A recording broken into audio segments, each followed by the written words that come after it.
Allahu Allahu Allahu Allah Allahu Allahu Allahu Allah.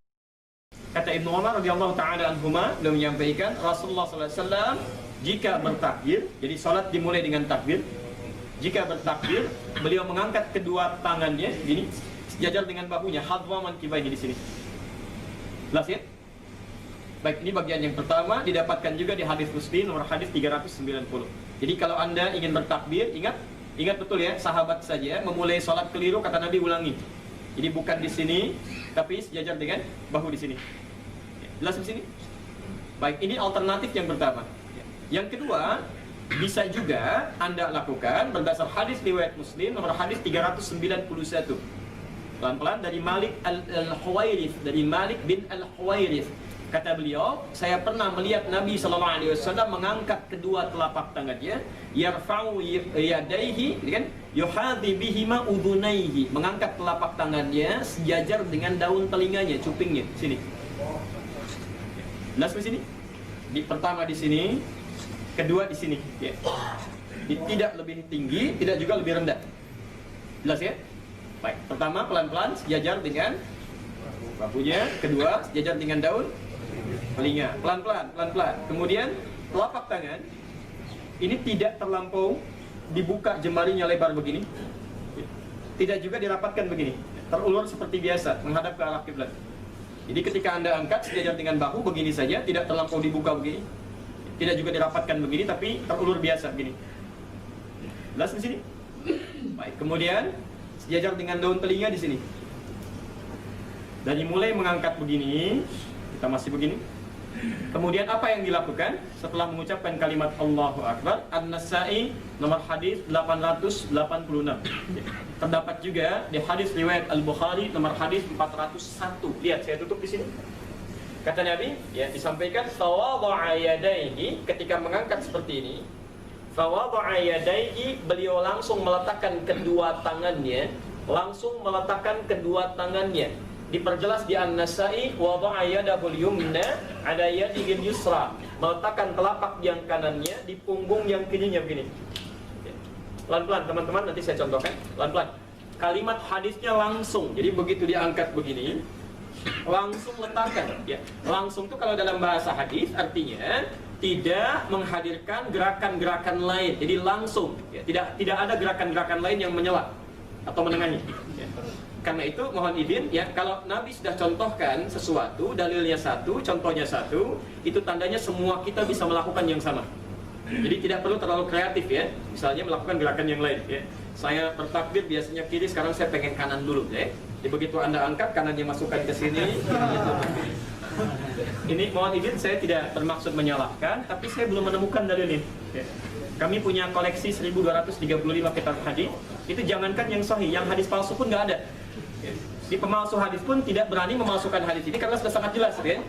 Jadi teman-teman ketika bertakbir ingat, ya, angkat, langsung letakkan telapak yang kanan, perhatikan, satu, telapak yang kanan menutup punggung yang kiri. Ada 3 gerakan di sini. Ya, lihat satu, seperti ini, pelan-pelan, ya. Yang kedua, boleh pergelangan bertemu dengan pergelangan di sini, ala rusli, jadi begini. Jadi begitu bertakbir, pergelangan ketemu pergelangan di sini. Tapi nggak usah diukur, ya, langsung saja. Allah. Yang Anda begitu angkat langsung tutupkan, ya. Yang ketiga, ini lewat sedikit sa'id, tapi tidak sampai siku. Sampai sini saja. Ya. Di sampai sini, tidak sampai siku. Pelan-pelan, ada yang di sini, ada yang di sini, ada yang lewat sedikit tapi tidak sampai ke siku. Awas, hati-hati, ya. Kadang-kadang Anda ada acara subuh gitu kan, sholat di luar, suka seperti ini gitu, ya. Baik, turunkan sedikit gitu. Jelas di sini? Baik. Bisa juga lapak yang kanan menggenggam punggung yang kiri, gini. Baik, pelan-pelan. Angkat, disimpan begini, atau digenggam seperti ini. Lalu letakkan di dada. Fawadha'a ala sadrihi. Baik. Lihat sebentar. Saya berhenti di sini. Di mana letak dadanya? Baik, di mana letak dadanya? Baik ya. Oh, ada yang di sini. Baik, perhatikan teman-teman sekalian, bahasa Nabi ya. Kita berhenti dalam bahasan ini. Bahasa Nabinya mengatakan letakkan di dadanya. An-Nasai nomor hadis 886. Bahasanya menggunakan sadr. Saya tutup dulu. Lihat sini. Kalau ini bukan dada, ini perut namanya. Ya, bahasanya sutra. Ada memang hadis yang mengatakan letakkan telapak tangan di perut itu ada. Tapi hadisnya dhaif. Ya, hadisnya dhaif, dan dhaifnya itu dalam ilmu hadis tidak bisa dijadikan sebagai hujjah, dalil untuk beramal. Ya.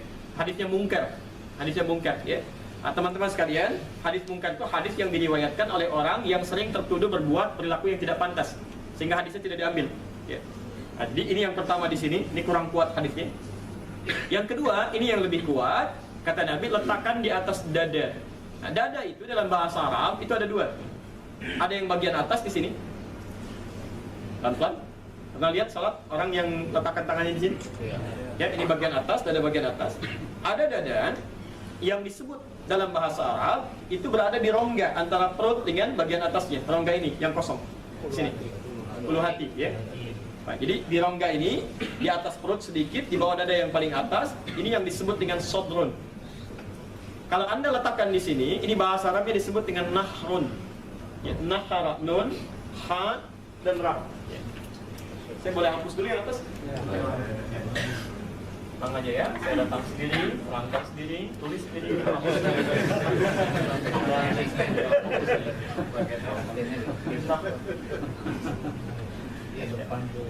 Izin, saya agak lambatkan sedikit. Lihat sini, fokus teman-teman. Kita hafal surah Al-Kautsar ya. Inna a'tainakal fasholli lirabbika. Ya, salatlah kemudian sembelih. Kenapa sembelih di situ menggunakan kata nahar? Itu sembelihan khusus untuk unta. Ya. Karena unta itu saat disembelih, dia akan disembelih di leher bagian bawah yang dekat dengan dada bagian atas sini. Jadi kalau unta tidak dijatuhkan dulu, begitu disembelih langsung pisaunya didekatkan, langsung kemudian diselesaikan ya oleh tukang jagalnya. Nah, ini disebut dengan nahar. Tapi kalau yang di ulu hati di sini, dada bagian bawah, yang di atas perut, ini kalimat bahasa Arabnya disebut dengan sodrun. Sodrun, jamaknya sudurun. Jamaknya sudurun. Pelan-pelan. Sebentar, pelan-pelan. Sekarang perhatikan. Tadi dalam hadisnya Nabi menyatakan letakkan di mana? Di dada. Dadanya nahrun atau sodrun? Sadrun. Dalam kajian mendalam di ilmu hadis ternyata yang dimaksud oleh Nabi, kata Ibnu Hajar Al-Asqalani. Ibnu Hajar Al-Asqalani ini beliau ahli hadis yang memberikan ulasan tentang syarah Sahih Al-Bukhari. Nama kitabnya Fathul Bari. Kata beliau yang paling tepat dalam meletakkan posisi tangan ini, walaupun tidak melemahkan yang lainnya, yang paling tepat di sadrun, yaitu rongga atau ulu hati, ma baina sutrah wan nahri, antara perut dengan dada bagian atas di sini. Diletaknya di sini. Pelan-pelan, sebentar. Jadi ketika Anda mulai bertakbir begini, akan menghadap kepada Allah selamanya. Lalu mulai kemudian langsung letakkan telapak yang kanan menutup punggung yang kiri di rongga di sini. Langsung di sini. Walaupun para ulama tidak mengecilkan atau melemahkan yang meletakkan di sini, tapi yang lebih tepat kata mereka itu berada di sini. Dari mana taunya ini yang lebih tepat dan apa sebetulnya maknanya? Kenapa mesti kita letakkan di sini? Baik, pelan-pelan. Tadi masih ingat tidak? Masih ingat? Sebentar, saat kita mulai bertakbir ada yang menggoda kita. Siapa? Setan. Baik, masih ingat siapa nama setannya? Hanzab ya, di bulan yang lalu. Lihat. Setan itu kalau menggoda itu istilah yang sering kita dengar memberikan apa namanya? Was-was, bisikan-bisikan. Disebut dengan was-was. Bacakan surat An-Nas. Qul a'udzu birabbin malikin ilahin min syarril waswasil alladzi yuwaswisu fi sudur. Bukan nahar kan? Tapi sudur kan? Baik, jadi kata para ulama pertama, kenapa tangan Anda kemudian diletakkan di sini, disimpan dalam sudurnya untuk menguatkan keadaan hati kita atau kalbu kita yang seringkali dalam sholat mungkin menerima was-was. Dibeda antara orang sholat begini dengan begini, itu kemungkinan akan bisa lebih tenang, lebih fokus, dan bisa lebih khusyuk dengan meletakkan tangannya di sini dibandingkan diam begini. Jelas sampai sini? Di saat bertakbir itu tangannya begini, asal mula sholat. Mohon izin ya, kalau ada orang sholat tangannya begini, itu tidak harus syiah. Tidak semuanya syiah. Asal mula kalimat sholat itu ketika mulai bertakbir tangannya begini. Nanti ada di Al-Muwatta Imam Malik, kitabnya Imam Malik ya. Jadi kalau Anda misalnya, mohon izin ya, Anda ada tugas dan dinas misalnya, taruhlah ada yang di Libya, ya, Tunisia, Aljazair, Algeria, Maroko, atau yang ke Spanyol, Italia, Prancis, itu madhabnya madhab Imam Maliki. Jadi ketika sholat tangannya begini. Jangan diajak ngobrol ya, itu sedang sholat tuh, begitu kalau sudah seperti ini. Nah, waktu di Tripoli dulu dengan teman-teman dari Pertamina juga, ya masuk ke satu masjid, ya orangnya sedang begini, baru masuk gitu kan. Saya nggak pernah jumpa, jarang jumpa dengan orang ini. Saya kenal, saya katakan, wallahi enak, ya. Demi Allah, kemana aja kamu nggak pernah lihat ya. Tiba-tiba orang ini katakan Allahu Akbar, dia rukuk. Dia sedang sholat ya, dia sedang sholat. Nah, asalnya begini. Nah teman-teman, dari peristiwa tadi, turun Quran surah Hud ayat ke-114 tadi, Nabi kemudian mencontohkan sholat dengan mengangkat tangan, bertakbir, tangan kiri ditutup begini, tangan kanan disimpan begini. Kenapa kiri didahulukan? Hadis riwayat Muslim yang lebih cepat saja. Kalau Anda belajar Al-Arba'in, nomor hadis yang ke-6, posisi paling kanan ya, dari atasnya. Itu rahasianya dari situ, hikmahnya atau esensinya. Dan sini, kenapa tangan kiri didahulukan? Ingin memberikan kesan kepada kita bahwa, mohon izin, kalau kita umumnya melihat kebaikan dengan keburukan, kalau yang kurang bagus itu diilustrasikan dengan yang mana? Aliran kiri, pemikiran kiri, cenderung kurang baik ya. Yang baik-baik kanan. Kenapa kiri didahulukan? Ingin memberikan kesan bahwa, mohon maaf, umumnya manusia tidak ada yang lepas dari kesalahan. Tidak ada manusia sempurna. Kalau Anda orang soleh sekarang, orang baik sekarang, belum tentu punya masa lalu yang tidak yang baik juga. Ya, mungkin punya masa lalu yang kelam. Seperti halnya pendosa sekarang selalu punya kesempatan untuk bertobat. Jadi kalau Anda tidak mampu berlomba dengan orang soleh memperbanyak kebaikan, sepatutnya berlomba dengan para pendosa untuk bertobat. Jelas ya? Jadi tutup tangan begini, memberikan kesan bahwa tidak ada manusia sempurna. Tapi kalau Anda pernah berbuat salah, cepat tutup dengan kebaikan. Jangan biarkan kesalahan itu terus gitu kan, hadir dalam kehidupan. Yang kecil jangan diperbesar, cepat tutup. Demi Allah saya katakan, banyak orang-orang bermasalah masa lalu, ternyata tidak pernah diungkap kesalahannya saat ini ketika dia bisa menutupnya. Dia berubah menjadi orang baik. Bahkan sebagian mereka ada yang jadi ustaz, ada yang jadi ulama, Masya Allah ya. Dan itu luar biasa. Ketika diungkap kekurangannya pun bukan menjadi aib, tapi menjadi ibrah ya. Ibrah, pesan-pesan kebaikan yang bisa kita belajar dari situ ya. Ada orang-orang yang ketika berbuat salah kan menjadi aib ya, diungkap lagi. Coba silakan ya, ketika ada orang punya salah, ketika disebutkan, tiba-tiba kesalahan lainnya ini ikut. Tapi orang-orang baik ketika diungkap kesalahannya masa lalu, selalu menjadikan pesan-pesan kebaikan untuk diteladani. Apa yang menyebabkan orang seringkali salah? Ternyata bukan fisiknya, tapi ketidakmampuannya mengendalikan jiwanya, kalbunya. Karena di dalam sudur ini ada nafsu, dan nafsu cenderung membawa kepada keburukan. Quran surah ke-12 ayat 53, posisi paling kiri sebelah atas ya. Wa ma ubari'un nafsi, kita tidak bisa menyucikan diri kita. Innan nafsa, karena ada nafsu dalam jiwa, la ammaratun bisu, yang mengarah pada keburukan. Berdiri dan niat dalam hati. Kemudian ia menghadapkan seluruh badannya ke kiblat. Lihat gambar nomor 1. Dan niat dengan hatinya untuk mengerjakan sholat yang ia kehendaki. Tidak boleh melafazkan niat dengan kalimat usolli lillahi sholata kada wa kada. Saya niat sholat karena Allah untuk sholat ini dan itu. Karena melakukan atau melafazkan ini termasuk bagian daripada hal yang baru dalam agama. Tentu ini sudah saya jelaskan masalah khilaf ulama dan masalah itu ya. Dan di sini teman-teman kalau dilihat gambar mungkin kalaupun tidak terlalu jelas, maka ulama menjelaskan kalau lagi sholat menegakkan seluruh ruas tulang-tulang. Jadi tegak semuanya, tulang-tulang belakang yang terasa ketarik, dada dibusungkan ke depan. Semuanya tegak, kakinya segala macam, gak boleh bungkuk segala macam. Ini termasuk bagian daripada contoh Nabi SAW. Kemudian yang kelima takbiratul ihram, dengan mengucapkan Allahu Akbar, dan tata caranya 2. Jari-jari dirapatkan seperti ini, ujung jarinya sejajar dengan pundak seperti ini, atau ujung jarinya sejajar dengan kuping seperti ini. Jadi tidak ada begini ya. Tapi begini. Kemudian ada gambar 1, gambar 2, gambar 3 dikatakan kedua tangan diangkat dengan merapatkan jari jemari yang dan dibentangkan atau tidak mengepal. Jadi jangan begini ya, tapi dibuka. Kedua telapak tangannya dihadapkan ke kiblat dan diangkat setinggi bahu atau sejajar dengan kedua daun telinga. Footnote nomor 4, hadis muttafaqun alaih, riwayat Bukhari Muslim. Ini semua punya rujukan. Nabi SAW mengeraskan bacaan takbiratul ihram, Allahu Akbar, hingga didengar oleh orang yang berada di belakangnya. Beliau terkadang mengangkat tangannya bersamaan dengan ucapan takbiratul ihram, terkadang pula setelahnya. Dan kadang-kadang sebelumnya. Jika beliau menjadi imam, maka orang yang makmum di belakang beliau pun mengikuti takbir dia dengan mengucapkan Allahu Akbar. Dan ketika tegak berdiri, pandangan mata beliau arahkan ke tempat sujud, bukan tutup mata. Ya. Ini banyak orang tutup mata. Jadi kalau sudah remang-remang, cuacanya dingin, tutup mata, baca dalam hati, tidur sekalian.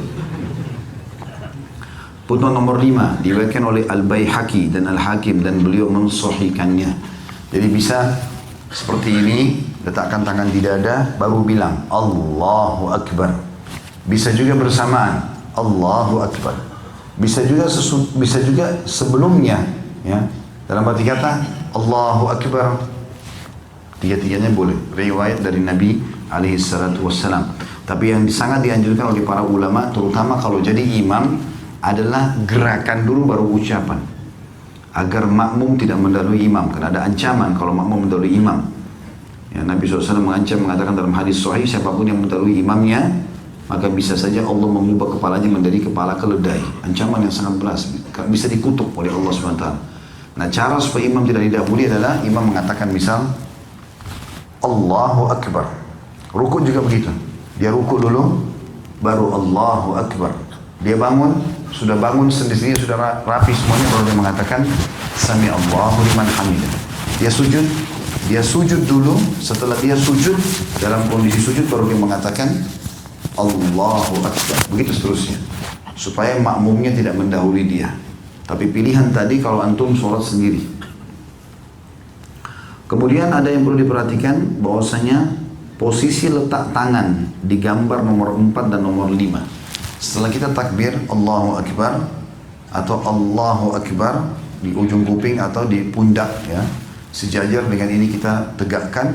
Ini kemudian dipertemukan antara punggung dalam kanan dengan punggung luar kiri seperti ini dan dipegang, atau mempertemukan pergelangan kanan dengan pergelangan kiri seperti ini. Kemudian diletakkan di awal dada, di ulu hati kita.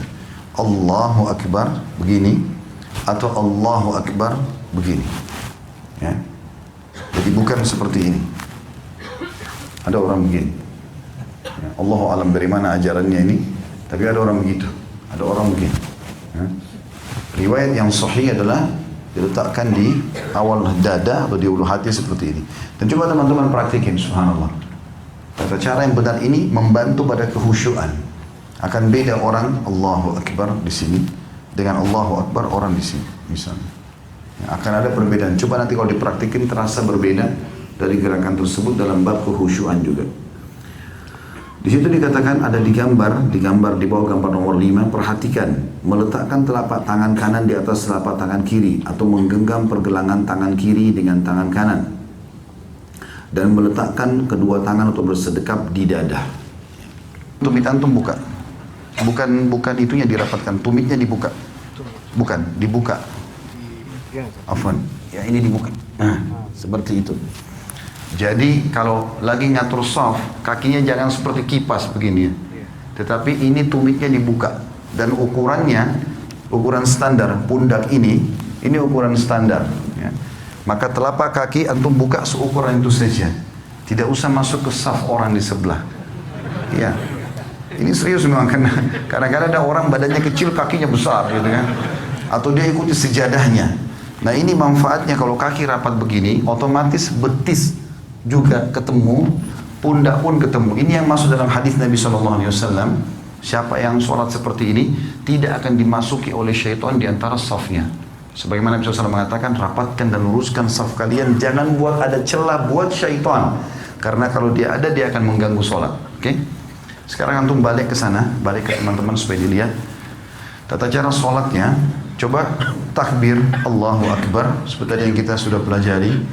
Ya, ininya dihadapkan ke depan, ini rapat ya. Ini jarak kurang lebih 1 jengkal dari sini. Tidak usah dikakukan tangannya. Coba, ya, ininya juga sejajar sama ini atau sejajar sama kuping. Ini nggak usah ikut pundaknya, tangannya aja. Ya. Antum nggak usah takut, saya tidak hukum. Coba dilenturkan saja, lihat saya, dilenturkan saja tangannya. Gak usah kaku. Ini semuanya ke depan dan rapat. Sejajar dengan pundak atau sejajar sama kuping, ya. Ya. Ini ujung kuping. Dan ini standar tadi saya bilang. Ini standarnya. Takbir. Kalau mau ruku juga Allahu Akbar, ya. Kalau mau sujud juga sama nanti. Sudah? Sekarang letakkan di dada saat takbir, ya, di ulu hati saja. Ya. Ini cara yang pertama adalah punggung kanan ketemu sama punggung kiri. Kemudian cara yang kedua, pergelangan kanan memegang pergelangan kiri, digenggam. Genggam begini. Ya, seperti ini betul. Ini digenggam. Ini cara yang kedua. Ini biasa saja, antum biasa saja. Ini pundak jangan ikut ya. Jadi tangan kita saja. Pundak tetap biasa. Allahu Akbar seperti ini. Atau Allahu Akbar ini lebih jauh sedikit. Ya. Ya, pundak tidak usah ikut. Ini saja.